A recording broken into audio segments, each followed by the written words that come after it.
খহনীয়াই জুৰুলা কৰা এখন গাঁও নোৱানৈৰ খহনীয়াই বছৰে বছৰে কালৰূপ ধাৰণ কৰা ওদালগুৰি জিলাৰ কলাইগাঁৱৰ সমীপৰ এইখন ৰূপাতল গাঁও।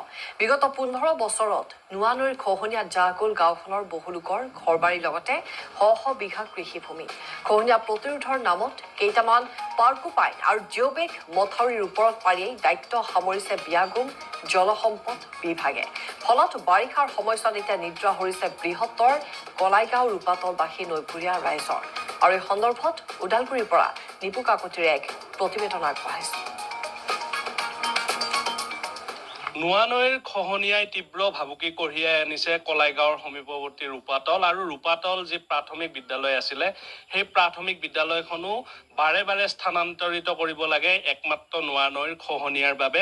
মই মোৰ সতীৰ্থক ইয়াৰ দৃশ্য দেখুৱাবৰ কাৰণে অনুৰোধ কৰিছোঁ। এইখন হৈছে 281 নং ৰূপাতল প্ৰাথমিক বিদ্যালয় আৰু 1958 চনতেই স্থাপিত এই বিদ্যালয়খনৰ এতিয়া তীব্ৰ ভাবুকি কঢ়িয়াই আনিছে। সমান্তৰালভাৱে ইয়াৰ ৰূপাতল গাঁওখনলৈও ভাবুকি কঢ়িয়াই আনিছে নোৱানৈৰ খহনীয়াই। আৰু মই ইয়াৰ কি খহনীয়াৰ ভয়াৱহ কালৰূপ সেই কালৰূপ দেখুৱাবৰ কাৰণে মই মোৰ সতীৰ্থক অনুৰোধ কৰিছোঁ। নৈখন আজিৰ পৰা প্ৰায় 15 বছৰ আগতে 1 কিলোমিটাৰ আঁতৰত আছিল, কিন্তু সেই নৈখনে এতিয়া ৰূপাতল গাঁৱলৈ প্ৰৱেশ কৰি আছে নৈৰ খহনীয়াৰ বাবে। মই গাঁওবাসীৰ পৰাই কিছু জানিব চেষ্টা কৰিম। আৰু ৰূপাতল গাঁওবাসীৰ বাবে নোৱানৈৰ যি খহনীয়া সেয়া অভিশাপ হৈছে। আৰু যি চৰকাৰী বিষয়ববীয়া আছে, জলসম্পদ বিভাগ আছে, তেওঁলোকৰ বাবে আশীৰ্বাদ হৈ পৰিছে নোৱানৈৰ খহনীয়া। একাংশ ইয়াৰে স্থানীয় ৰাইজ আছে, মই তেওঁলোকৰ পৰা জানিব বিচাৰিম কিমান বছৰ ধৰি ইয়াৰ খহনীয়াটো হৈ আছে। আজি 15 বছৰ হ'ল এনেকুৱা খহনীয়া চলি আছে। আপোনালোকৰ ঘৰ বাৰী ইয়াতে? আমাৰ ইয়াতে আছিল, আমি এতিয়া চব উঠি গুচি গৈছো। আৰু প্ৰত্যেক বছৰে ঠিকাদাৰে কাম কৰি আছে। আমাৰ ঠিকাদাৰ মানে চৰকাৰে কাম কৰি আছে, ঠিকাদাৰক দি আছে, ঠিকাদাৰে বিল্ডিং ঘৰত বনাই আছে। ইয়াতে কেইটামান আগেলি বা লৈ আহে, কেইটামান পুতে। আৰু আমাৰ যিজন ইঞ্জিনিয়াৰ ভৱেন ৰাজবংশী, তেওঁ আকৌ উল্টি আমাৰ গাঁৱৰ মানুহ ধমকিহে দি থৈ যায়। আপোনালোকে কি জানে, আমি লিখা পঢ়া শিকিয়ে আমি ইয়াতে ইঞ্জিনিয়াৰ হৈছো। আমি গলন্দী নদীত আমি বান্ধ বান্ধি থৈ আহিছো, আপোনালোকে এই সাধাৰণ নোৱানৈহে, এনেকুৱা দম দি থাকে তেওঁ। আমি আৰু একো ক'ব নোৱাৰো। এইবাৰ যি কাম হৈছে ইয়াতে একো কাম হোৱা নাই। এই মোটামুটি একবেলাতে তেওঁলোকে এইটো শেষ কৰি থৈ গৈছে। কেইটামান মিয়া মানুহ আহিছে, আহি এনেকে কৈছে আমি ইমাৰ্জেঞ্চি ফাণ্ড, আপোনালোকে একো নকৰিব, এইটো আমি কৰিছো। এইবাৰ পানী আহোঁতেতো ইয়াৰ ওপৰে ওপৰত মানে আৰু খহিয়ে থৈ গৈছে। ওপৰত দুটা জিঅ' বেগ দিছে, তলৰ ফালে খুলি যাবৰ কাৰণে এইটো ঠিকাদাৰে কায়দা কৰি থৈ গৈছে। মানে অহা বছৰত তেওঁলোকে বিল্ডিং আৰু এটা বনাব আৰু সেইকাৰণে। প্ৰত্যেক বছৰ এনেকুৱাই কাম হৈ থাকে। কিন্তু আমাৰ এটা দুখৰ কথা, চৰকাৰে কোনোদিন তদন্ত লোৱা নাই। আমি ইমান লাখ লাখ টকা যে নদীত দিছো, কিন্তু কি কাম কৰিছে, কোন ঠিকাদাৰে, তেওঁলোকে ফটো মাৰি ফটো দিছে, টকা ওলাই লৈ গৈছে। সেইখিনিয়ে তেওঁলোকে কৰিছে। আমাৰ চৰকাৰক বেয়া নাপাওঁ, আমি বিজেপিৰ মানুহ, বা আমাৰ ইফালে বিজেপি চলি আছে, চবে কৰি আছে। বিজেপিয়ে টকা দিছে, টকা দিলে কি হ'ব, তদন্ত কৰা নাই। বস্তুটো কি কৰিলে, কি কৰা নাই, সেইটো কৰা নাই। তাৰ কাৰণে আমি অতি দুখিত। ইয়াতে গাঁওখনৰ কিমান মানুহৰ মাটি এতিয়ালৈকে নৈ? এতিয়া মোটামুটি আপুনি চাওক, ইফালে 1.5 কিলোমিটাৰ, মোটামুটি 1.5 কিলোমিটাৰ মান হ'ব। ইয়াতে কিমান মাটি আছে এতিয়া আমিও হিচাপ কৰিব নোৱাৰিম। প্ৰায় 200 বিঘাৰ ওপৰত মাটি আছে। গোটেই মাটি এটা তছ নছ কৰি পেলাইছে। বহুত মানুহকে ভিক্ষাৰী নিচিনা য'ত ত'ত গেছে। আঁচনিৰ পিছত আঁচনি ইয়াতে ৰূপায়ণ প্ৰত্যেক বছৰে চলি আছে।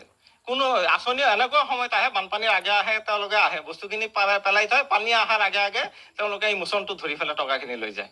ইয়াতে জলসম্পদ মন্ত্ৰীও আহিছিল। হয়, কেশৱ মহন্ত ছাৰ আহিছিলে। আহি তেওঁ চাই গৈছে, বোলে আমি গোটেইখিনি কাম কৰিম ইয়াতে, আৰু একো স্কুলখনৰ যিখিনি কৰিব লাগে গোটেইখিনি কৰিম। কিন্তু তাৰ পিছত আৰু ছাৰে একো খবৰো লোৱা নাই, একো পাৱাও নাই। আমাৰ ৰমেন ডেকা ছাৰো আহিছে ভালে কেইবাৰ। এই বিদ্যালয়খন কিমান বাৰ স্থানান্তৰিত কৰা? 3 বাৰ মান হৈছে।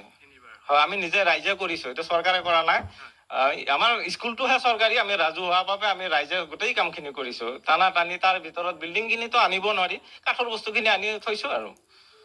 হয়, ৰূপাতল গাঁওবাসীৰ বাবে অভিশাপ হোৱা এই নোৱানৈ এতিয়া একাংশ বিষয়ববীয়া আৰু ঠিকাদাৰৰ বাবে আশীৰ্বাদ হৈ পৰিছে এই নোৱানৈৰ খহনীয়া। আৰু প্ৰত্যেক বছৰে বিগত 15টা বছৰে ইয়াতে বহুতো আঁচনি যুগুত কৰে, কিন্তু সেই আঁচনি ফলপ্ৰসূ নহয়, বা ইয়াৰে যি খহনীয়া সেই খহনীয়া আজিলৈকে প্ৰতিৰোধ হোৱা নাই।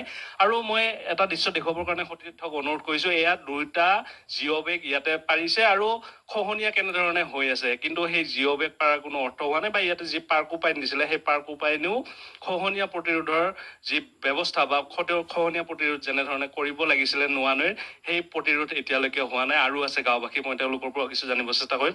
কি ক'ব, বিগত 15টা বছৰে ৰূপাতল গাঁওখনলৈ তীব্ৰ ভাবুকি কঢ়িয়াই আনিছে এই নোৱানৈৰ খহনীয়াই, কি ক'ব? হয়, বিগত 15 বছৰ ধৰিয়ে এই নৈয়ে গৰাখহনীয়াত হৈয়ে আছে, মানুহ উঠি যাব লগা হৈয়ে আছে। মানুহখিনিৰ ইমান বেয়া অৱস্থা হৈছে, মানে হাজিৰা কৰিহে খোৱা মানুহ এইখিনি। কোনোবাই 1 বিঘা মাটি আছে, এইখিনি মাটিত ঘৰ বান্ধি থাকি আছিল। এতিয়া নদীয়ে সেইখিনি মাটি লৈ গ'ল। এতিয়া আৰু সেই মানুহখিনিৰ মাটি নাই, কাৰোবাৰ এই চোতালৰ লগত থিয় হৈ আছে আৰু এনেকে কাৰোবাৰ ঘৰত হাজিৰা কৰি মানে খাই আছে। এই নদীৰ এই অৱস্থা। কিন্তু প্ৰত্যেক বছৰে কাম হয়, কাম যদি ভালকে কৰিলে হয় তেতিয়াহ'লে এই মানুহখিনিৰ এই অৱস্থা নহ'ল হয়। কিন্তু এই ঠিকাদাৰৰ পকেট গৰম হৈছে। প্ৰত্যেক বছৰতে এনেকুৱাই হৈছে, ঠিকাদাৰৰ পকেট গৰম হৈছে। গৰম হোৱাৰ কাৰণে ৰাইজৰো কোনো উপকৃত হোৱা নাই। আৰু আমাৰ যিটো ৰূপাতল LP স্কুল আছে, LP স্কুলতো 2-3 বাৰ আমি স্থানান্তৰ কৰিছোঁ ৰাইজে। কিন্তু এইবাৰো যি পৰিস্থিতি দেখা গৈছে, এইবাৰো আকৌ স্কুলখন লৈ যাব নদীয়ে। যিগৰাকী অভিযন্তা ইয়াৰ কাম চোৱা চিতাৰ দায়িত্বত আছে, তেওঁলোকেও আপোনালোকক ভাবুকিহে প্ৰদান কৰে, মানে তেওঁ কি কয়? হয়, তেওঁক যদি আমি ৰাইজৰ ফালৰ পৰা মানে কি কওঁ যে মানে ছাৰ এনেকে কৰিলেহে ভাল আছিল নেকি, তেতিয়া তেওঁ কয় নাই নাই এনেকে নহয়, আমি লিখা পঢ়া কৰিহে ইঞ্জিনিয়াৰ হৈছোঁ, আপোনালোকে কি জানে। তেতিয়া যেতিয়া ধমকি দিয়ে ৰাইজক, তেতিয়া ৰাইজ আৰু মনে মনে থাকে। তেওঁলোকে সঁচাই লিখা পঢ়ি কৰিয়ে ইঞ্জিনিয়াৰ হৈছে। আমিতো আৰু লিখা পঢ়ি কৰি ইঞ্জিনিয়াৰ হোৱা নাই, আমি ৰাইজহে। কিন্তু আমি তেওঁক এইটোৱে জনাওঁ যে আমি হয়, নিপু কাকতি, ধন্যবাদ জনাইছো এই মুহূৰ্তত আপোনাক। আৰু এইদৰেই কলাইগাঁৱৰ ৰূপাতল গাঁৱৰ সমস্যাসমূহ আমাক জনাবলৈ চেষ্টা কৰিলে নিপু কাকতিয়ে, কিয়নো খহনীয়াত এতিয়া বিধ্বস্ত হৈ পৰিছে গাঁওখন।